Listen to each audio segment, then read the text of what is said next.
Muito linda essa música Nas Mãos do Oleiro. Eu sou apaixonado. A primeira vez que eu vi este hino, já me apaixonei rapidamente, porque ele de fato tem uma letra muito profunda, né?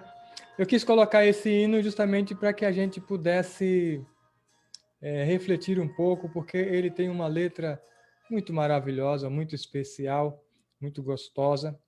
E também não, eu quero com vocês aí ter um momento. Queria orar com vocês, né? Nós estamos vendo tempos bastante difíceis, sob todos os pontos de vista. Ontem, no nosso encontro aqui pela manhã, a gente falou um pouco sobre Daniel. Aliás, hoje nós vamos voltar a Daniel. Vai ser uma espécie de sequência, mas só que aí a gente vai só. Nós vamos até voltar ao capítulo 2 de Daniel hoje. Vamos passar rapidamente pelo capítulo 7. Depois vamos lá para o Novo Testamento, que é a nossa intenção nessa noite, tá? Mas é como se a gente fosse hoje seguindo no mesmo caminho de ontem até um pedaço da estrada. Depois a gente separa e vai numa outra direção, mas uma de outra direção igualmente maravilhosa, tá bom? Mas o que eu quero dizer para vocês é que essa noite eu quero orar com vocês, né? E quero. Eu tenho um casal de amigos, sabe esses amigos que se tornam irmãos na estrada da vida, que a gente vai encontrando aí? Diz que amigos são os irmãos que a gente escolhe, né? E eu tenho um casal de amigos, o nome dele é Raul e ela é a Casey.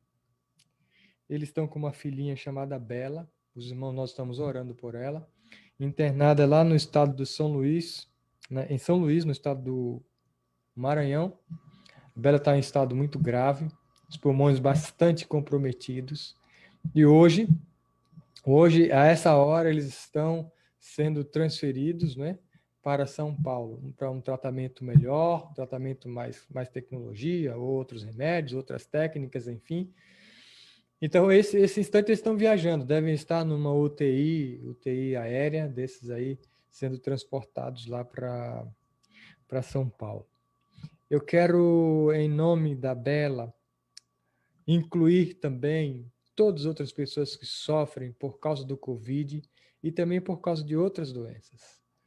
Também, nesse instante, eu quero orar por pessoas que perderam emprego, por empresas que faliram, por pessoas que estão com problema com depressão, por pessoas que estão com problema no sentido de pensamentos ou ideias ou até atos, né? Ou atitudes suicidas, não é? Eu quero orar por essas pessoas, pedir que o Senhor cuide dessas pessoas. O mundo, os tempos estão tão difíceis, que a gente precisa realmente que Deus cuide dessas pessoas de tal forma que elas não venham a sucumbir. Mas com fé em Deus, Deus por sua graça sempre nos susteve e nos susterá, mas uma outra vez não é verdade. Mas eu quero convidar você a orarmos por nossa programação hoje, mas também incluir a Bela e outras tantas pessoas que sofrem, esses outros casos que eu citei aqui, os casos que estão se recuperando, como inclusive meu amigo Dinho, que não foi Covid, mas está se recuperando. Louvado seja Deus por sua recuperação, meu amigo Dinho, né? Deus seja louvado por isso. Vamos orar? Vamos lá. Senhor querido, Deus amado, nós estamos vivendo tempos tão difíceis, Senhor, tão difíceis, tão difíceis. Como eu disse ontem, mesmo as autoridades estão um pouco perdidas, porque esse vírus é muito esperto. As cepas ou as novas maneiras como ele se apresentam, ele vem se apresentando com maior poder de infecção, às vezes com mortalidade maior também. Agora estão atingindo jovens, pessoas mais novas e até crianças também, Senhor querido. Ó Pai amado, nós queremos colocar o nosso país nas tuas mãos. Não apenas nosso país, mas ousamos colocar o mundo todo nas tuas mãos, Senhor querido, porque o mundo todo está sofrendo com essa doença. E eu quero pedir em nome de Jesus Cristo que o Senhor, por favor, cuide das pessoas que sofrem, não apenas por causa do Covid, diretamente, mas também por causa das consequências que esse vírus trouxe. Senhor, lembra-te daqueles que estão com a saúde em perigo. com a saúde pelo fio, Pai querido. Ó Deus amado, tu que és o Criador dos céus e da terra, toma essas pessoas nas tuas mãos. Ampara, Senhor, a mão que criou o mundo, a mão que curou o cego de Jericó, o paralítico do tanque de Betesda, a mulher Ciro-fenícia, o filho da mulher cananeia. Ó Senhor querido, a mão que curou o cego de nascença, a mão que curou o homem da mão ressequida, a mão que abençoou, as palavras que abençoaram, que curaram, que transformaram a vida daquele homem aleijado, prestes a morrer, que foi descido pelo teto e o Senhor o curou. Ó Jesus querido, Deus amado, que a tua mão, o teu poder e a tua graça esteja passando pelo país, pelo nosso país, pelo mundo, curando essas pessoas. Lembra-te do jeito especial da Belinha, Senhor. São apenas 5 meses de vida completados ontem. Ela está já há 1 mês internada, Senhor, na UTI. Está 16, 17 dias entubada. Tem misericórdia da Belinha, em nome de Jesus. Ó Senhor, tem misericórdia de nós também. Cuida dos que estão sofrendo por causa de outras doenças também, Pai. Cuida dos que perderam emprego, cuida dos que faliram, das empresas que fecharam, cuida das pessoas que estão com depressão, com ansiedade, com os transtornos, com essas síndromes psicológicas, psiquiátricas que arrebentam as pessoas. Senhor, nós vamos abrir a tua palavra. Ela sempre foi alento para nós. Queremos pedir que ela o seja outra vez. Obrigado por quem está nos assistindo, Senhor. Que a tua palavra, o teu Espírito Santo alcance a cada uma dessas pessoas. Esteja conosco hoje e sempre, Senhor. Em nome de Jesus. Amém, Pai querido. Amém. Amém. Deus seja louvado. Que o Senhor cuide dessas pessoas, porque é o de que elas precisam, é o de que nós precisamos também. Eu quero ir com vocês ao livro de Daniel, capítulo 2. Como eu disse, nós vamos ao livro de Daniel, mas nós vamos dar uma ênfase um pouco diferente hoje, né? O nosso tema hoje é prepare-se, e ali há uma imagem que tenta reproduzir a partir das informações que a gente tem da Bíblia, não é? A volta de Jesus Cristo, mas é o prepare-se para que nós estejamos prontos para quando o nosso amigo Jesus Cristo voltar. Você pronto, eu pronto. O mundo não oferece esperança para as pessoas. Quando as pessoas, entes queridos, conhecidos meus ou não, eles vêm a falecer, então eu coloco ali na mensagem de condolências, mas geralmente eu coloco assim, que o Senhor os abrace com carinho, com consolo e com esperança. Se nós perdermos a esperança, teremos perdido tudo. Se perdermos a esperança, o que vai ficar? Se perdermos a esperança, como caminhar, para onde caminhar? O futuro fica sem graça, fica cinza, fica sem opção, parece que todas as portas se fecham. E se nós tentarmos viver sem esperança, vamos ficar dando voltas, dando voltas, dando voltas, dando voltas, dando voltas. E Deus não quer que você e eu demos volta, Ele quer que a gente caminhe para frente, Ele quer que a gente caminhe para cima, porque é a direção que Deus entende, imagina e pensou para cada um de nós. Então, eu quero que você venha comigo em Daniel capítulo 2. Nós falamos um pouco dele, vamos até repetir algumas informações como eu falei, mas vamos também depois seguir adiante. Vamos sair do capítulo 2, vou falar rapidamente, depois vamos ao capítulo 7 e depois vamos seguir adiante. Deixa eu colocar minha Bíblia aqui mais perto de mim. Isso, para que eu possa lê-la com mais tranquilidade.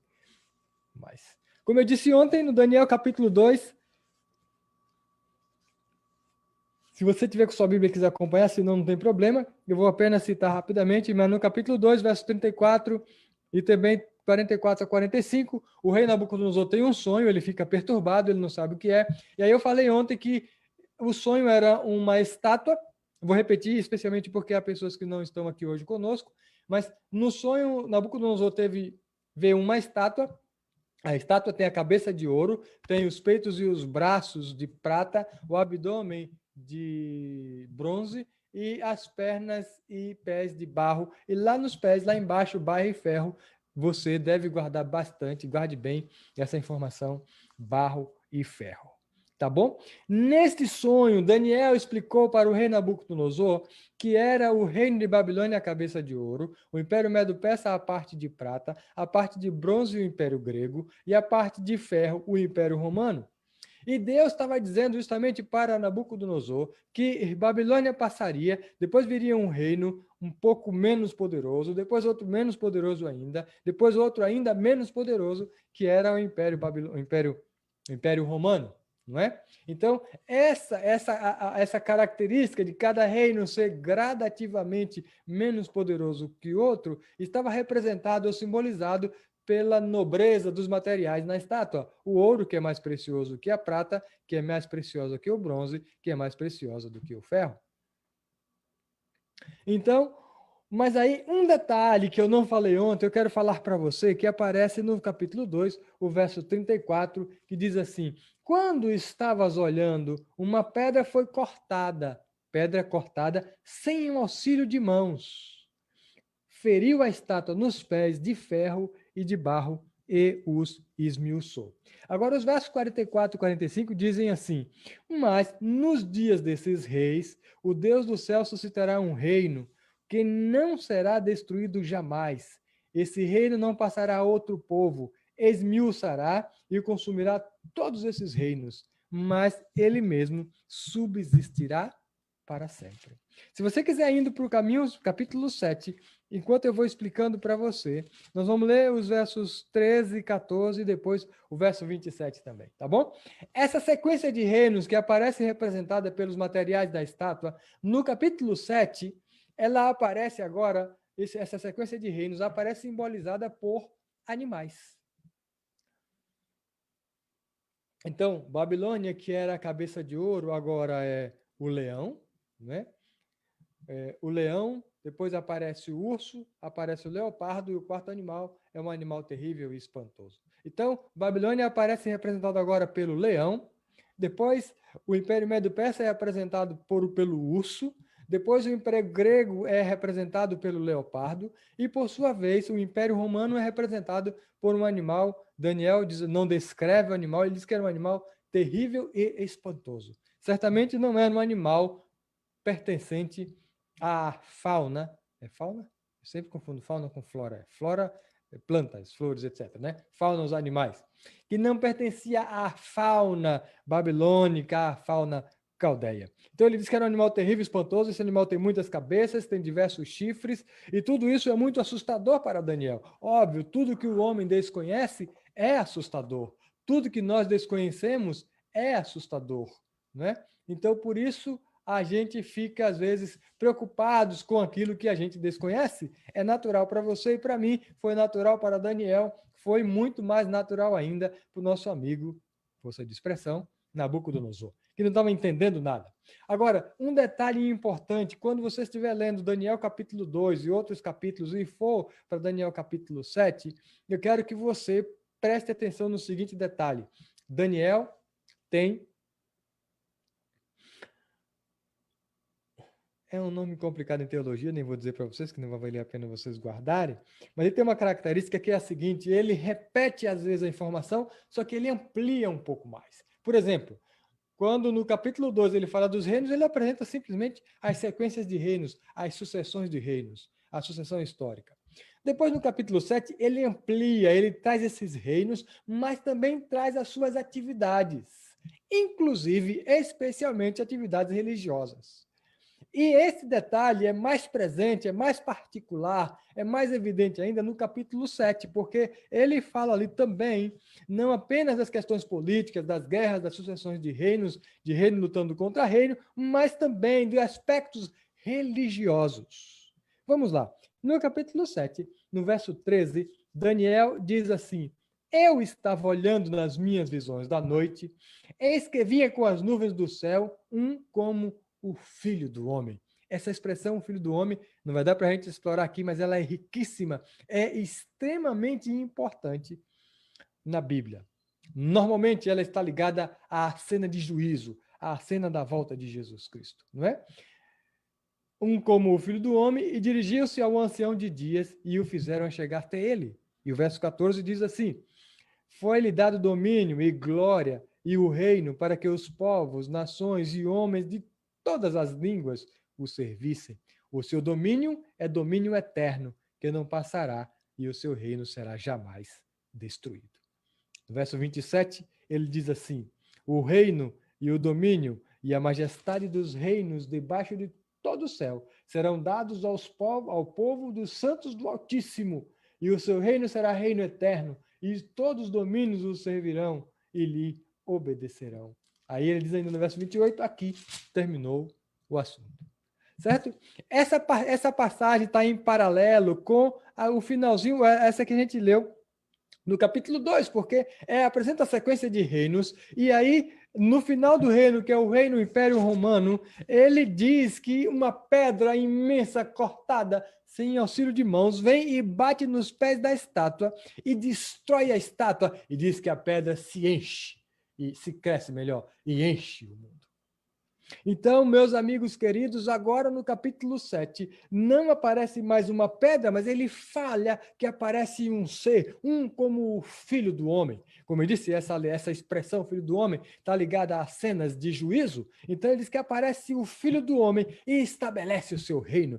E diz que o seu reino é estabelecido para sempre e o seu reino não se acabará, é um reino que durará para sempre, e diz que todos os domínios, todos os povos, todos os seres o servirão e o obedecerão. Estou falando do estabelecimento do reino de Deus. Em outras palavras, estou falando do fim da história da humanidade. Em outras palavras, estou falando também da volta de Jesus. O Império Babilônico, o Império Persa, o Império Grego, o Império Romano. A partir do Império Romano, o Império Romano se divide, 7 cabeças, 10 chifres, cada chifre um reino. Os reinos que deram origem à Europa. Dali surge a ponta pequena. Essa ponta pequena é um poder religioso que persegue os cristãos. E aí, quando você conecta, quando você sincroniza, usando o termo mais novo, aí o termo da informática, né? Quando você sincroniza as profecias de Daniel com as profecias de Apocalipse, nós descobrimos que a influência e o poder dessa ponta pequena que surge do animal terrível e espantoso que é o Império Romano tem os seus efeitos, tem a sua influência, tem o seu poder até o fim da história da humanidade. Por isso, a pedra que aparece, ela destrói os pés da estátua, e os pés da estátua, elas são o Império Romano, que agora aparece aqui representado pelo animal terrível e espantoso, é o fim da história da humanidade, esse poder pequeno que é um poder religioso, que persegue o povo de Deus, que tenta destruir a palavra de Deus, que tenta destruir a verdade de Deus, que tenta diminuir a influência da palavra verdadeira de Deus, a influência da profecia de Deus, esse poder vai até o tempo do fim, mas Jesus Cristo estabelece o seu juízo, estabelece o seu reino e o mantém para sempre, e o seu reino é eterno. E ele diz que o reino será dado aos povos do Santo do Altíssimo. Esse reino será dado àqueles que seguem a Jesus Cristo. Estou falando, meus amigos, da promessa de Jesus Cristo, da promessa de vida eterna, da promessa de que um dia ele voltará e nós estaremos para sempre com o nosso amigo Jesus Cristo, nosso Rei eterno. Amém? Amém por isso. Amém. Deus seja louvado, que você e eu nunca percamos de vista essa esperança, que é a esperança da volta de Jesus Cristo, nosso Senhor eterno, nosso Deus Criador dos céus e da terra.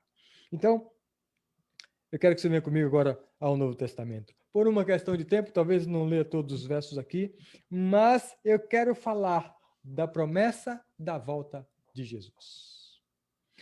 Jesus Cristo, o próprio Jesus Cristo prometeu voltar. Aliás, permita-me lhe trazer uma informação para você. A promessa da volta de Jesus Cristo, ou diretamente, ou versos, vou voltar um pouco para ficar mais claro para você. Há, especialmente no Novo Testamento, mais de 200 referências à volta de Jesus Cristo, direta ou indiretamente.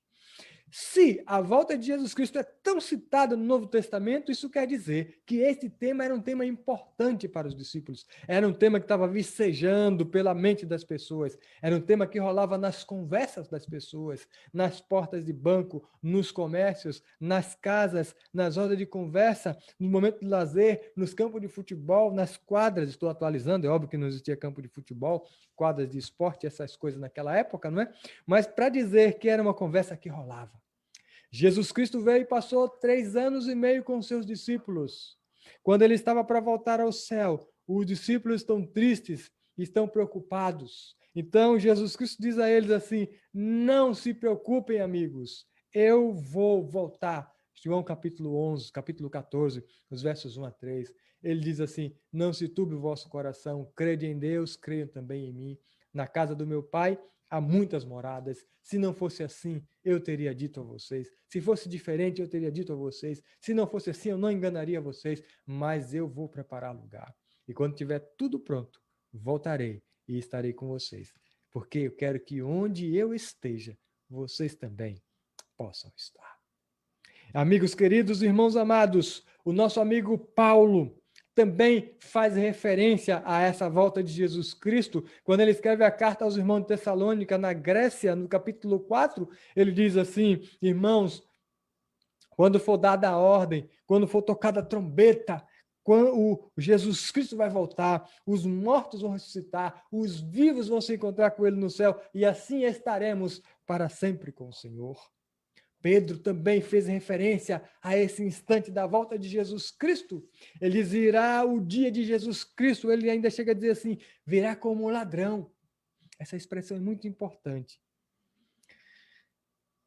Quando ele fala virá como ladrão, no sentido de que, assim como um ladrão não avisa que virá, a volta de Jesus Cristo também não será avisada. Vai ser surpresa para aqueles que não estarão preparados, mas também ela será um momento de alegria, de felicidade para aqueles que estão esperando o nosso amigo Jesus voltar. Para aqueles que estiverem prontos, vai ser uma maravilha, vai ser uma bênção. Então, Jesus prometeu voltar. Paulo também escrevendo depois e diz: olha, quando for dada a ordem, quando a trombeta tocar, Jesus vai voltar, os anjos virão com ele, os mortos vão ressuscitar, estaremos com ele para sempre. Os mortos que morreram de Covid, mas que morreram esperando Jesus Cristo voltar. Eu tenho um grande amigo, pastor Marcos Tosta, faleceu por causa da Covid, e eu quero ter a alegria de ver o meu amigo e abraçá-lo de novo quando Jesus voltar, quando Jesus chamar o seu nome e dizer: Marcos Tosta, sai da terra, e ele levantar e ressuscitar, e Deus transformar o seu corpo, e estarmos juntos, dar um abraço nele e dizer: Marcão, acabou, estaremos juntos para sempre. Oh, meus queridos amigos, a minha mãe, o meu pai, a minha irmã Giovânia, que morreu em outubro do ano passado, no dia 13. Quero ver essas pessoas. Quero ver pessoas que eu nem conheço, de outros mundos, de outros lugares. Quero ver pessoas de outros países que morreram na esperança de ver Jesus voltar. Louvado seja Deus por isso. Que essas pessoas voltem para nós, os pais reencontrando os filhos, os maridos reencontrando as esposas. Que alegria, que maravilha, que bênção estarmos juntos outra vez, irmãos amados. Vai ser uma bênção especial, maravilhosa, coisa inimaginável. A Bíblia diz que o que não subiu à mente humana é aquilo que Deus preparou para nós. Ele preparou um lugar maravilhoso, um lugar feliz. Então, só recapitulando um pouco, Daniel fala brevemente, ele cita apenas a história do mundo e vai até o final da história do mundo. Jesus Cristo, 700 anos depois, 600 anos depois, Daniel vem e promete voltar. Paulo também, Pedro também fala da volta. Mas eu queria me deter com vocês um pouco nos sinais dessa volta. No livro de Lucas, no capítulo 21, eu quero ler esse verso com vocês, porque esse verso é muito importante. No capítulo 21, o verso 11, tem uma informação importantíssima. Olha o que está escrito, diz assim: haverá grandes terremotos, epidemias, e fomes em vários lugares, coisas espantosas e também grandes sinais no céu. Observa, amigos queridos, observa, irmãos amados. Terremotos, fome, coisas espantosas, grandes sinais no céu, epidemias, doenças ceifando. Como esta tal de Covid mexeu com a gente? Como mexe com as pessoas? Distanciamento, ficar longe das pessoas que a gente ama. Nessas férias, por exemplo, nós não viajamos. Uma porque nós estávamos com a nossa bebê recém-nascida. A Gabriela nasceu em novembro, as férias vieram um mês e pouco depois, em dezembro. A Dani e eu estávamos nos programando para agora em junho, que é aniversário dela, irmos para São Paulo, porque queríamos comemorar com os nossos familiares lá, nossos amigos. Mas como é que você vai comemorar aniversário? Porque aniversário implica, significa aglomeração. Aniversário significa abraçar. Aniversário significa cheirar, beijar, estar junto, comer junto. Como é que a gente vai fazer aniversário sem estas coisas?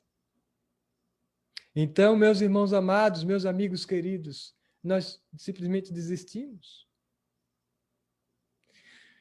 Então, como mexeu com a gente, como afastou as pessoas, como tornou gente ruim ainda mais ruim, como tornou, graças a Deus, gente boa ainda melhor, como revelou o caráter das pessoas, as pessoas que têm bons caracteres, revelaram-nos ainda mais para a gente. Cesta básica, ajuda, apoio, gente se oferecendo simplesmente para ir ao mercado fazer compra para alguém que é da faixa de vulnerável. Gente ajudando, gente dando dinheiro, gente dando comida, gente dando roupa, gente oferecendo casa, gente oferecendo banho, gente cortando cabelo, gente fazendo máscara, tantas coisas boas surgindo. Isso quer dizer que, por mais ruim que seja a circunstância, sempre há algo bom no ser humano, que se ele quiser despertar, ele pode deixar essa parte boa, essa coisa boa aflorar e mostrar para o mundo que o Espírito Santo ainda está trabalhando no coração das pessoas. Que Jesus Cristo não está sumido da terra, que pelo poder do Espírito Santo ele ainda continua tocando corações. Então Lucas diz que haverá muitos sinais, inclusive epidemias. Há um sinal muito importante, Jesus Cristo disse no capítulo 24 de Mateus, e esse aqui você precisa, quer dizer, você precisa lembrar, vai lembrar-se agora, mas você vai ver no mundo. Jesus Cristo disse assim, e por se multiplicar a iniquidade, o mal, a impiedade, a violência, o roubo, o assassinato, o latrocínio, o abuso, tudo, a manipulação. Ele disse, e por se multiplicar todas essas coisas, o amor se esfriará. Não é exatamente o que nós estamos vendo? Nós estamos vendo no Brasil um casal, o marido e a mulher, acusados de terem matado ela, o filho, e ele, o padrasto. Nós temos casos de filhos que mataram os pais. Aquele outro caso de São Paulo, dos pais que foram acusados, estão presos de matar as filhas. E outros casos tão grotescos. E outros casos que você vê exatamente que não há amor naquela pessoa. E não, permita-me lhe dizer, não são casos de psicopatia. Psicopata é uma pessoa sem sentimentos, mas não é o caso. É que o amor está se esfriando. Está se esfriando porque a iniquidade, a impiedade, o mal está aumentando, está se multiplicando. Então, ao olharmos essas coisas, as epidemias, essas doenças, ebola, AIDS, matando muito, todos os anos, surgem doenças novas, ou as velhas se fortalecem, os velhos vírus, as velhas bactérias se robustecem e resistem aos antibióticos, e aí o paciente tem mais dificuldade de curar-se, é preciso encontrar outros antibióticos, ou não tem jeito, vem a óbito, superbactérias. O amor se esfriando entre as pessoas, como eu acabei de dizer, pais e filhos, marido e mulher, filhos, pais, amigos, a sociedade em geral. Como é que você pode, por exemplo, num país, é inimaginável que um governador ou um prefeito receba dinheiro para cuidar da saúde e o cara desvia, o cara rouba. Não tem explicação um negócio desse. Para mim, isso tinha de ser crime hediondo, que tinha de ser crime contra a humanidade, tinha de ser crime inafiançável, crime imprescritível, e tinha de ser, o fato de ser uma epidemia, tinha de ser um agravante dos maiores. Porque é inimaginável que as prefeituras quebradas, e no Brasil, muitas prefeituras estavam quebradas mesmo. Governos procurando achar dinheiro para pagar a folha. O cara recebe dinheiro para tratar. E outra coisa, permitam-me dizer uma coisa para vocês, o que é mais grave ainda, é dinheiro para cuidar dos pobres, porque os ricos têm os seus planos de saúde, os ricos têm os seus hospitais. E o cara vai e desvia. Que diabos é que tem na cabeça dessas pessoas? São filhos de Belial. Não tem outra explicação. O amor se esfriando, e a gente vê nessas e outras tantas situações. Mas Jesus Cristo também disse que haverá um outro grande sinal. E ele diz assim, e o evangelho será pregado. Este evangelho do reino, para testemunho a todas as nações. Então, disse Jesus Cristo, virá o fim. Então, meus irmãos amados, meus amigos queridos, embora estes sinais que eu falei para vocês, epidemia, fome, peste, guerra, terremoto, essas coisas todas sejam muito ruins, o amor esfriando seja extremamente ruim, mas o evangelho sendo pregado, então essas coisas são sinais. Esses sinais são ruins, mas de alguma forma eles estão indicando que alguma coisa boa vai acontecer. Primeiro, que a palavra de Deus está falando a verdade, como sempre disse, como eu demonstrei ontem para vocês através da história, porque quando você vai aos livros de história, a sequência de reinos de Daniel capítulo 2 e capítulo 7, e a besta que aparece no Apocalipse e outras coisas do Apocalipse, eles estão incrustados na história, ninguém pode arrancar. O historiador mais cético, o historiador mais ateu, não pode resistir ao poder da profecia, porque Daniel, 700 anos antes, 1000 anos antes, disse como seria o Império Romano, que ele cairia, e que ele cairia.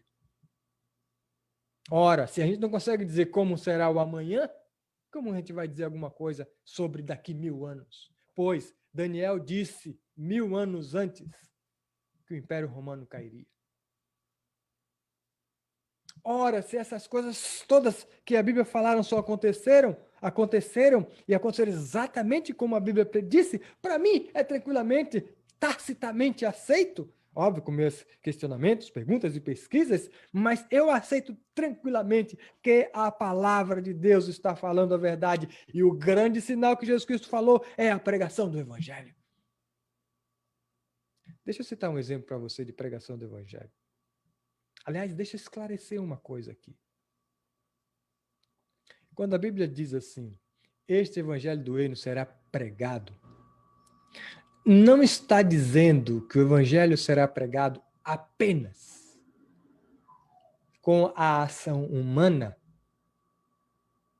mas que esta pregação do evangelho no final dos tempos vai ser um evento sobrenatural, de forma que você e eu não imaginamos.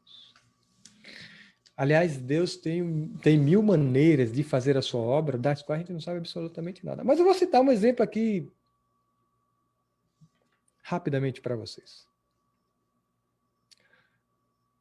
Quando das eleições, das últimas, a penúltima, né? As penúltimas eleições nos Estados Unidos, havia um moço, foi pré-candidato a governador, o nome dele é Benjamin Carson. Aliás, curiosamente não, mas coincidentemente, ele é adventista do sétimo dia. Ele foi pré-candidato, inclusive foi um dos ministros, se eu não me engano, um dos secretários do Donald Trump. Quando ele foi candidato, a imprensa queria apresentar, ou não era apresentá-lo, mas queria dizer quem era ele. Então fizeram, agora eu não me lembro qual foi o jornal, se o Washington Post ou se foi o New York Times, fez uma matéria de capa sobre Ben Carson. Quem era Ben Carson? A que igreja ele pertencia? E ainda colocaram lá, ele pertence a uma igreja que preocupa-se com a saúde, com a alimentação, eles repousam no sábado e eles esperam a volta literal de Jesus. Agora, presta atenção comigo. Imagina um pouco comigo. Imagina a amplitude, a abrangência de um jornal desse no mundo. O Washington Post, o New York Times, seja lá qual for deles. Imagina você que numa matéria de capa, milhões ou bilhões de pessoas ouviram do Evangelho. Quer dizer que ouviram do Evangelho até dizer muito, mas foram flashes, ideias. Milhões e milhões e bilhões de pessoas no mundo, ao ler aquela matéria, sabe que existe uma igreja que procede assim, que vive assim. Então, veja só, isso aqui já me dá um pequeno vislumbre de que Deus pode pregar o evangelho de maneiras que a gente nem faz ideia, com a gente ou até sem a gente. Não apenas usando o ser humano, mas aí eu repito, a pregação do evangelho no final dos tempos vai ser um evento sobrenatural. Vai haver coisas e maneiras de pregar o evangelho que você e eu nem fazemos ideia. Mas eu quero ir para o final. E este final eu faço questão de ler para você. 2 Timóteo capítulo 3. Ontem eu apenas citei esse verso, mas hoje eu quero ler com você. Deixa eu caminhar rapidamente aqui. A hora passa muito rápido, já são quase 8 horas aqui, quase 20 horas aqui, quase 21 horas pela Bahia, São Paulo, Rio Grande do Sul, por aí tudo. Deixa eu achar aqui 2 Timóteo, o capítulo 3. Olha a descrição que a Bíblia faz do estado da sociedade nos tempos antes da volta de Jesus Cristo. Diz assim: sabe, porém, isto: nos últimos dias virão tempos difíceis, pois os homens serão egoístas, avarentos, jactanciosos, arrogantes, blasfemadores, desobedientes aos pais, ingratos, irreverentes, desafeiçoados, implacáveis, caluniadores, sem domínio de si, cruéis, inimigos do bem, traidores, atrevidos, ousados, mais amigos dos prazeres do que amigos de Deus. Tendo forma de piedade, negando-lhe, entretanto, o poder, foge também destes. Quando você vê essa descrição bíblica, assim como eu, você não tem a impressão de que é exatamente o que a gente está vendo no mundo por aí? É exatamente isso. A Bíblia, alguém disse que a Bíblia é tão atual quanto o jornal de amanhã, quanto as notícias de amanhã. Então, olha que descrição exata, perfeita, uma radiografia exata, perfeita, pontual e precisa do estado da humanidade, do estado em que a gente está vendo as pessoas viverem.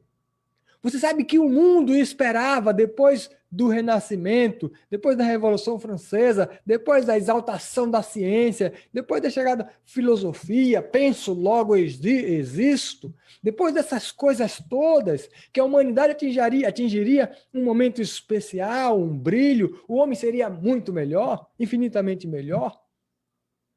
Qual não foi a grande surpresa da humanidade, dos especialistas no caminhar da humanidade? Filósofos, socialistas, sociólogos, antropólogos, Quando chega a Primeira Guerra Mundial, um balde de água fria no otimismo da humanidade, chega a Segunda Guerra Mundial, idem.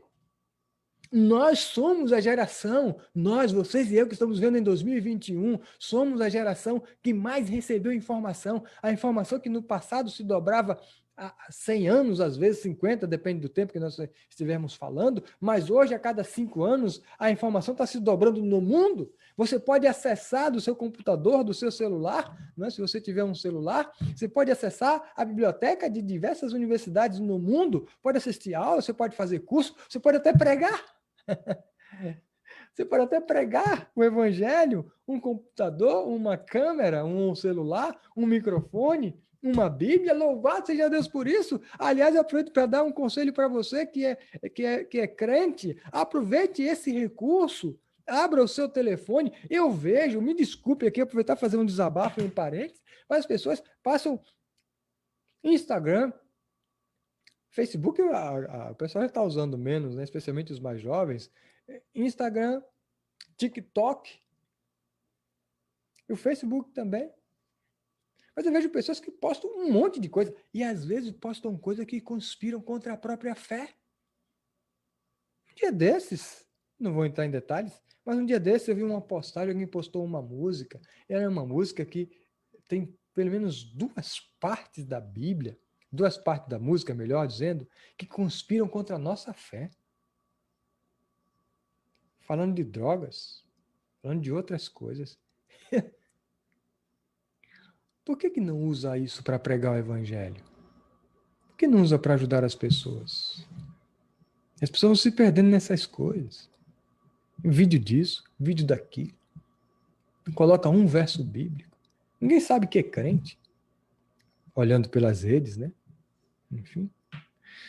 Este evangelho do reino será pregado para testemunhar todas as nações, então e só então, virá o fim. Mas eu quero voltar com você ao livro de Mateus capítulo 24, nós vamos ler nossos últimos versos nessa noite, e aí eu vou terminar a nossa reflexão nessa noite. Lembrando que, se as nossas igrejas não abrirem aqui, porque aqui, por causa da orientação da nossa associação, elas estão fechadas até o dia 15, mas se essa ideia de fechar se prorrogar, a gente se encontra aqui na quarta-feira, dia 21, outra vez, no mesmo horário, 19 horas. Se não se prorrogar, tiver de abrir aqui, a gente, quem sabe, a gente marca um outro momento para continuarmos tendo nossos encontros aqui, né? Eu estou gostando, é gostoso. Mas no capítulo 24, eu falei rapidamente ontem, Jesus Cristo também coloca os sinais do final da história da humanidade. Eu quero ler os versos 36 até o verso 41. Diz assim: mas a respeito, Jesus Cristo, né? Jesus Cristo. Mas a respeito daquele dia e hora ninguém sabe, nem os anjos nos céus, nem o Filho do Homem, senão o Pai. Pois assim como foi nos dias de Noé, também será a vinda do Filho do Homem. Porque assim como nos dias anteriores ao dilúvio, preste bastante atenção aqui agora, irmãos amados, meus amigos queridos, nos dias anteriores ao dilúvio, o que acontecia, pastor? Comiam, bebiam, casavam-se e davam-se em casamento, até o dia em que Noé entrou na arca e não o perceberam, senão quando veio o dilúvio e levou a todos. Assim também será a vinda do Filho do Homem. Verso 40. Então, 2 estarão no campo, um será tomado e deixado o outro. 2 estarão trabalhando no moinho, uma será tomada e deixada a outra. Então, quando Jesus Cristo voltar, vamos ter pessoas. Uma vai e a outra fica. A Bíblia está dizendo que vai ter um salvo, o outro não salvo. As pessoas, na época do dilúvio, estavam vivendo exatamente como vive o mundo hoje. Lembra dos textos que a gente leu em 2 Timóteo? Mais amantes dos prazeres. Quando a Bíblia diz aqui que as pessoas comiam, bebiam, casavam-se, davam-se em casamento, nada contra o comer, beber e casar-se e dar-se em casamento. Esta não é a questão. A questão é que o mundo daquela época estava preocupado apenas em viver a sua vida nas orgias, nos prazeres, de qualquer jeito, de todo jeito, daquele jeito, como se diz por aí. Então a Bíblia diz que o tempo antes da volta de Jesus Cristo vai ser semelhante ao do dilúvio, porque as pessoas estariam vivendo, meus amigos queridos, exatamente como elas estão vivendo hoje, e ainda mais agravada, porque ainda, se Jesus Cristo ainda não voltou, é sinal de que a situação do mundo, do ponto de vista social, político, religioso, e espiritual especialmente, vai se agravar ainda mais. E à medida que essas coisas vão se agravando, mais perto está de Jesus Cristo voltar. Por isso, essas coisas, embora sejam ruins em sua natureza, mas elas também são um bom sinal, que é o sinal de que mais perto está a volta de Jesus Cristo. Pedro ou Paulo? Paulo. Tessalonicenses. Ele fala do final do mundo, e fala de um detalhe importante, diz que vai ser como as dores de parto. Eu sou bastante curioso, às vezes, lendo a Bíblia, ou lendo qualquer coisa, ou conversando com as pessoas, ou observando. Então eu conversei uma vez com um amigo meu, mas esse negócio de parto, o que tem a ver de parto? Parto? Volta de Jesus Cristo, sinais, o estado do mundo, semelhante às dores de parto. Aí eu conversando com um amigo meu, médico, ele me explicou. E aí as mulheres que estão nos ouvindo aí têm filhos e que tiveram contrações, porque às vezes hoje as mulheres marcam cesárea e não tem contração, né? Enfim. Mas se você teve contrações, você vai me ajudar a entender que as dores de parto são assim, as primeiras contrações elas são leves e são espaçadas. Bem leves e espaçadas. E à medida que vai chegando o momento do bebê nascer, as contrações são mais intensas e mais próximas. Mais intensas e mais próximas. Mais intensas e mais próximas. E quanto mais intensas e mais próximas, mais perto está de nascer o bebê. Mais perto está de dar à luz. Então, esses sinais representam, quando a gente, por exemplo, a Bíblia fala de fome, peste, guerra, terremotos. Ora, mas terremotos, se você entender terremotos, furacões, essas coisas todas, bom, mas a gente tem terremotos, o terremoto de Lisboa, há muito tempo, terremotos famosos, há muito tempo, fome, há muito tempo, desde que eu sou criança que eu ouço falar de fome na África, Somália, no Nordeste, no Norte, pessoas passando fome. Desde que eu sou criança, eu ouço falar de guerras. Desde que eu nasci, eu pelo menos ouvi falar, e algumas eu acompanhei, eu ouvi falar das guerras das Malvinas, eu era pequeno, mas eu ouvia falar, pelo menos eu acho, né? Guerra do Irã e Iraque, guerra do Golfo Pérsico, agora depois dos Estados Unidos, depois contra o Iraque, a guerra do Vietnã. Então, aí fica a pergunta, bom, mas se a gente ouve falar de guerra há muito tempo, fome há muito tempo, terremotos sempre teve, como é que a gente vai saber que está próximo? É justamente isso. Essas coisas, ou os sinais, eles vão se intensificando à medida que Jesus Cristo estiver voltando. A violência vai aumentar mais e mais. Um detalhe que eu estava dizendo para você, quando eu disse que nós somos a geração que mais recebeu informação, nós deveríamos ser as melhores pessoas do mundo. Olha as tecnologias que a gente tem. A medicina é extremamente avançada. Eu estava olhando, tem uma técnica, ou uma tecnologia, não sei se você vai chamar, chama de ECMO, onde a pessoa é acoplada a uma máquina, e uma máquina faz o papel dos pulmões, purifica o sangue, melhor, oxigena o sangue, joga o sangue oxigenado de novo no corpo. Você tem máquinas de hemodiálise, há máquinas que imitam o coração humano em algumas cirurgias, ela faz o trabalho que o coração faz. Hoje você tem cirurgias robóticas, alguns hospitais estão chegando aqui no Brasil. Um dia desses eu assisti uma reportagem, o médico opera e agora ele não pega o bisturi em mãos. Ele não pega mais aqueles equipamentos em mãos. Ele aprende, na verdade, a operar um robô. E o robô é que faz cirurgias mais rápidas, mais precisas, menos invasivas, menos sangramento, menos risco de infecção, menos tudo. Olha quanta tecnologia, olha quanta informação. A gente está ouvindo falar todo dia do tal do algoritmo. O algoritmo está em todos os lugares. Você faz uma pesquisa na internet de um produto que você precisa, você não compra, e depois você vai abrir o outro site e aparece um monte de ofertas daquele produto. O algoritmo dominando a vida, a tecnologia. Você tem carros agora que podem andar sozinhos, você aparelhos de ar-condicionado que você pode, onde estiver pela internet, você organizá-lo para ele ligar e quando você chegar já está ligado. Há casas inteligentes que você pode também pela internet organizar para você, se você vai chegar à noite, acender a luz da varanda, acender a luz da garagem, acender a luz não sei do que, aquecer a água da... Um monte de coisas. Olha quanta tecnologia e o ser humano que poderia ter toda essa tecnologia, todo esse conhecimento para ser um ser humano melhor, está regredindo, está ficando pior.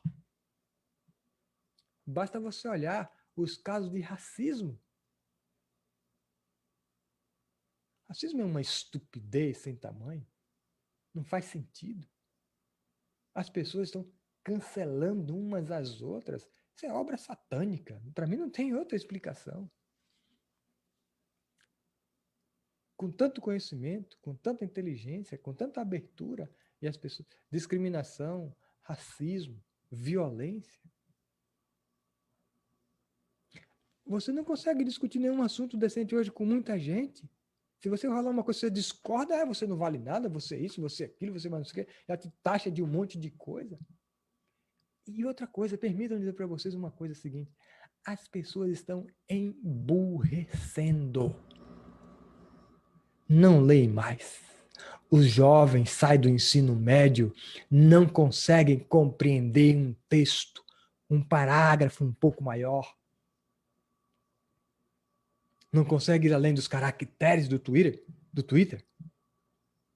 Então, irmãos queridos, amigos amados, a sociedade que poderia estar melhor está indo de mal a pior cada vez mais, mas isso também é um sinal de que Jesus Cristo está prestes a voltar. Então, Lucas diz assim, quando vocês virem essas coisas acontecerem, ergam a cabeça, levantem a cabeça, porque a vossa redenção está próxima. Ora vem, Senhor Jesus, Maranata, vem logo, Senhor, estamos te esperando, estamos a te esperar. Queremos estar prontos quando Jesus voltar.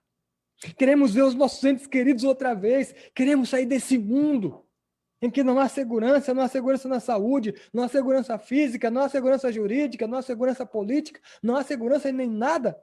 Pode ser que melhore umas coisas aqui, outras acolá, mas no geral o mundo vai caminhando para esse cenário, esse desfecho que a Bíblia predisse. E aí, no final de tudo, quando a gente olha Mateus capítulo 25, a parábola das virgens diz que à meia-noite surge o noivo. Quando fala meia-noite, não é meia-noite no sentido de relógio, é meia-noite no sentido de que, quando Jesus Cristo voltar, o mundo estará no seu período mais triste, mais escuro, atravessando as mais densas trevas. Quando parecer que tudo vai por água abaixo, Jesus Cristo entra em cena. E a Bíblia diz que vai surgir no céu um sinal, uma nuvem. E essa nuvem vai crescendo, vai crescendo, vai crescendo, vai crescendo, vai crescendo. É Jesus Cristo vindo com os seus anjos. As trombetas estão tocando. Alguns dizem que Jesus Cristo vai voltar silenciosamente, mas quando a gente olha a Bíblia, eu tenho dificuldade de crer nisso, porque ele vem com milhares de anjos, trombetas tocando, vai chamar os mortos. Eu não sei como é que vai fazer isso em silêncio.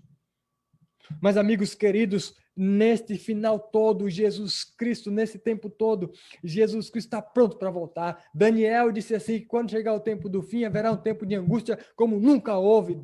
Mas nesse tempo, Miguel se levantará, Jesus Cristo se levantará, Jesus Cristo virá para buscar o seu povo, Jesus Cristo virá para resgatar os que é seus, aqueles que estão cansados de sofrer injustiça, de sofrer discriminação por causa da doença, por falta de dinheiro, por desemprego e outros tantos problemas na vida. A palavra que aparece na Bíblia, mesmo que esteja apenas nas entrelinhas, parece situações ruins todas em relação à volta de Jesus Cristo, é basta, basta, basta. Quando Jesus Cristo voltar, ele vai dar um basta no mundo de sofrimento e vai estabelecer para a gente um mundo de paz, de segurança, de tranquilidade, de felicidade. Felicidade como você nunca imaginou na vida, porque a Bíblia diz que aquilo que não subiu à mente humana, nem ao coração, é aquilo que Deus preparou para a gente. Um gozo sem tamanho, um gozo eterno, felicidade eterna para você e para mim.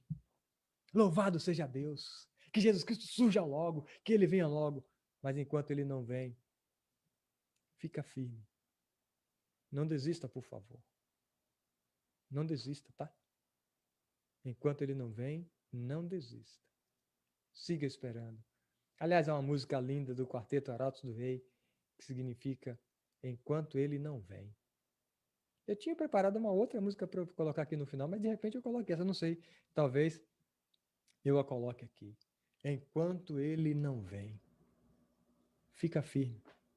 Irmão amado, meu amigo querido, eu sei que está difícil. Não está fácil para ninguém, como a gente diz por aí. Mas tenha certeza. Jesus Cristo vai dar um basta nisso tudo. Jesus Cristo vai dar um basta nisso tudo. Há uma palavra na Bíblia chamada Maranata. Maranata quer dizer, ora vem Senhor Jesus, vem logo. E eu vou pedir para você escrever aqui nos comentários. Escreve aí. #Maranata. #Maranata. E que essa Maranata você nunca mais esqueça, que significa a sua esperança de ver Jesus Cristo voltar.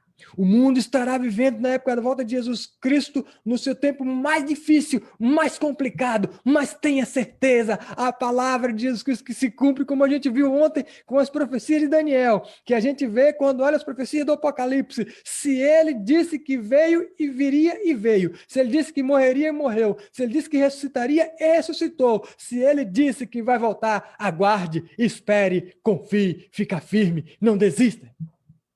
Se você estiver sofrendo ou não, se tudo estiver bom para você ou não, mas espere Jesus Cristo voltar, porque por melhor que seja a sua vida aqui, o que ele está guardando para você, você e eu não conseguimos nem imaginar. Imagina a vida eterna. Tudo que a gente tem contato aqui vai se acabando. Tudo no mundo vai se acabando. Maranata. É isso aí, Ângela. É isso aí, Neuza. Maranata, Maranata, Lina. Paulo, Maranata. Jalci, Maranata, o Senhor logo vem. Não desista. Não desista. Jesus Cristo disse, aquele que perseverar até o fim, Jairo. Aquele que perseverar até o fim, Rita. Aquele que perseverar até o fim, Kelly. Este será salvo. Aliás, deixa eu dizer uma coisa para você. Não importa os seus pecados. Entrega eles para Jesus. Entrega seu coração para Jesus. Entrega sua vida para Jesus. Não te demores. Está difícil viver a vida cristã? Entrega-se a si mesmo. Entrega-te a si mesmo. Tem dificuldades? Tem algum pecado? Tem alguma fraqueza? Vai para Ele. É Ele quem te dá forças. Ele é o nosso gigante. Ele é o nosso defensor. Não é pelas nossas forças que a gente vive a vida cristã. A vida cristã se vive pela força de Deus, pela ação do Espírito Santo, pelo poder de Jesus Cristo e pelo poder do seu sangue derramado na cruz sobre nós. Então não te demores. É isso aí, meu irmão Heraldo. Maranata, Fanny. Maranata, Sheila. Sheila, estou orando por você. Sueli, Maranata. Irmãos amados, fica firme, não desista. O mundo estará na situação mais difícil, mais complicada. Mas Jesus vai voltar para dar um basta nisso. Eu quero ir para o final e quero ler um trecho do livro Grande Conflito. Ele tem um final que eu acho impressionante e maravilhoso. E ele fala do final da história da humanidade. E diz assim. Ela cita um verso do Apocalipse 5:13, depois um trecho que eu acho muito lindo, lindo, lindo, lindo, lindo. Mas antes eu quero ler um outro texto que diz assim: e ao transcorrerem os anos da eternidade, trarão mais e mais abundantes e gloriosas revelações de Deus e de Cristo. Assim como o conhecimento é progressivo, também o amor, a reverência e a felicidade aumentarão. Quanto mais os homens aprenderem sobre Deus, mais lhe admiram o caráter. Ao revelar-se Jesus Cristo as riquezas da redenção e os estupendos feitos do grande conflito com Satanás, a alma dos resgatados fremirá com a mais fervorosa devoção e com a mais arrebatadora alegria. Dedilharão harpas de ouro e milhares e milhões de vozes se unem para avolumar o potente coro de louvor. Amém. Deus seja louvado. Então ela diz assim ainda, e ouvia toda criatura, é o verso do Apocalipse, e ouvia toda criatura que está no céu e na terra, e debaixo da terra e que está no mar, e todas as coisas que neles há, dizer ao que está assentado no trono e ao Cordeiro sejam dadas ações de graça e honra e glória e poder para todos sempre. E o texto que eu quero destacar diz assim: o grande conflito terminou. Pecados e pecadores não mais existem. O universo inteiro está purificado. A única palpitação, uma única palpitação de harmonioso júbilo vibra por toda a vasta criação. Daquele que tudo criou emanam vida, luz e alegria por todos os domínios do espaço infinito. Desde o minúsculo átomo ao maior dos mundos, todas as coisas, animadas e inanimadas, em sua serena beleza e perfeito gozo, declaram que Deus é amor. Deus seja louvado porque você está aqui nessa noite. Deus seja louvado porque você escreveu Maranata. Deus seja louvado porque você está aqui. Eu vou compartilhar uma música, e essa música diz que lá no céu não haverá dor, lágrima.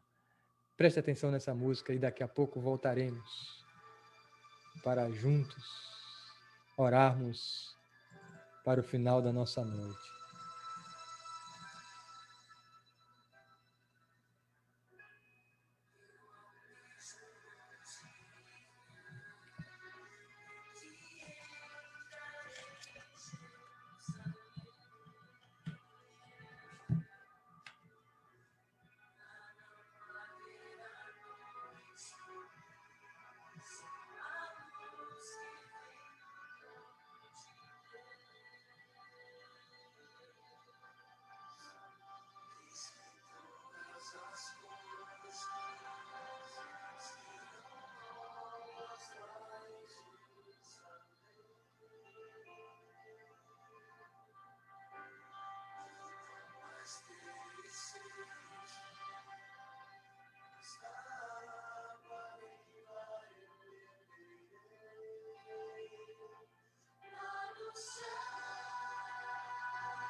Amém. Graças a Deus. Que lindo hino. Lá no céu não haverá mais lágrimas, nem dor, nem morte. A Bíblia diz: porque todas as coisas passaram. Tudo terá passado. Tudo aquilo que nos aflige não nos afligirá mais quando Jesus Cristo voltar. Ai, que promessa gostosa. Eu vivo esperando essa promessa, no dia em que Jesus Cristo virá. E estaremos juntos para sempre com Ele, nosso Salvador eterno, nosso Rei, nosso amigo, nosso irmão, aquele que morreu para nos salvar. Aquele que morreu para nos salvar. Vai ser uma alegria imensa para Ele, quando nós chegarmos lá, Ele vai abrir os braços e dizer: ó filho bendito, venha. Deus abençoe você que está aqui nessa noite, todos os dias. Que a sua esperança esteja em nosso amigo Jesus Cristo, nosso Rei, nosso Salvador, nosso Libertador. E com Ele estejamos juntos para sempre. Passaremos a eternidade com nosso amigo Jesus. Irmão Zé Oliveira, é isso aí. Amém. Cássia, amém. Estaremos com nosso amigo Jesus. Ismael, amém. Aurora, Lina, foi tão bom ter estado com vocês nesse instante. Que essa palavra de hoje tenha alimentado o seu coração, assim como alimentou o meu. Daniel, um abraço, Danielzão. Deus abençoe. Deus abençoe você, minha cunhada Ingrid, meu irmão Heraldo. Abençoe você e cada um que esteve nessa noite com a gente aqui, com a promessa de vida eterna. Ontem tinha um amigo da igreja do Guajuviras, lá em Canoas, igreja da qual eu fui pastor, uma igreja animada, uma galera, uma gurizada boa. Guaju, um abraço. Essa era uma gurizada tremenda, quando a gente ia nos encontros da igreja e eles chegavam agitando e gritavam assim, é o Guaju, é o Guaju. Guaju, eu quero ver vocês lá no céu quando Jesus voltar. Meus irmãos da Bahia, Dinho, Zal, quero ver vocês. Meu irmão Heraldo, de São Paulo. Meus irmãos do Rio Grande do Sul, que eu vi aqui, a Cleusa. Ontem tinha um outro irmão nosso do Rio Grande do Sul também que estava conosco. Deus abençoe. Onde quer que você esteja, guarda essa esperança. Lá no céu não haverá mais lágrimas nem dor. Vamos orar para Deus reforçar a nossa fé e a certeza de que nós estamos no caminho dele. Ó Senhor querido, Deus amado, toma-nos em tuas mãos e nos abençoe todos os dias. Nos dá, Senhor, a tua paz e a tua presença. Enche o nosso coração, Pai, dessa esperança. O mundo está ficando cada dia pior. O mundo é cada vez mais escorregadio e mais perigoso e mais ruim de habitar. Mas se o Senhor estiver conosco e nós contigo, habitaremos nas nações celestiais. Aguardamos e ansiamos por esse dia. Ora vem, Senhor Jesus. Abençoa-nos, Pai. Outra vez eu quero repetir, Pai. Toma a Belinha nas tuas mãos e faz aquele milagre em nome de Jesus. Para espantar a medicina, espantar os médicos, espantar a nós. O Senhor pode. Nós entenderemos se a tua vontade não for essa, mas a nossa vontade, nosso desejo, Pai, é que o Senhor demonstre o teu poder, curador, transformador. Toma-nos em tuas mãos, nos dá uma boa noite, Pai. Em nome de Jesus. Amém, Senhor. Amém. Meus amados, meus queridos, outra vez, aliás, é sempre um prazer reencontrar vocês, né? Que Deus abençoe a todos vocês, todos os dias.